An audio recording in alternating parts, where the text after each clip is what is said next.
Sir Eco, makikilaw po ba kayo, sir, doon po sa gaganaping malawakang protest sa araw po, ito, no, sa araw na po ng Linggo, sa September 21 po?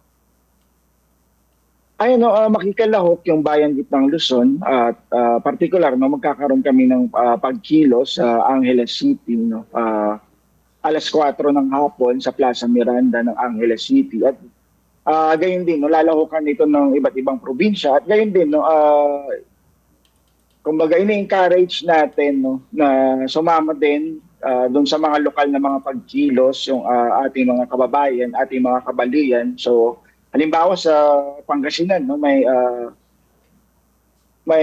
inisyatiba no yung Archdiocese of Lingayen Dagupan no, na magkaroon ng parang magkaroon ng prayer rally, magkaroon ng ribbon hanging. So siyempre no hindi naman lahat ng tao ay pwedeng kayang pumunta dun sa Luneta no at hindi naman lahat ng tao ay pwedeng kayang pumunta sa Angeles o sa iba pang mga lugar no.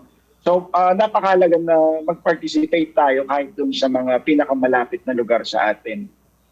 No, at the same time, no, panawagan din natin no, sa mga kababayan natin no, mas maging aktibo. No, tayo na mismo no, yung mag-document o magsumbong dun sa iba't ibang mga organizations no, na hindi itong mga, kung may mga nakikita tayo, mga maanumalya, mga proyekto, no, hindi lang dun sa flood control dahil ayan, pera natin yung ginagasta, pera natin yung nilulustay at yun dapat ay mapunta bilang mga serbisyo sa atin, no?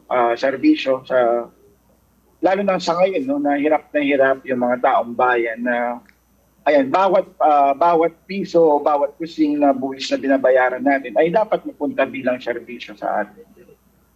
Okay.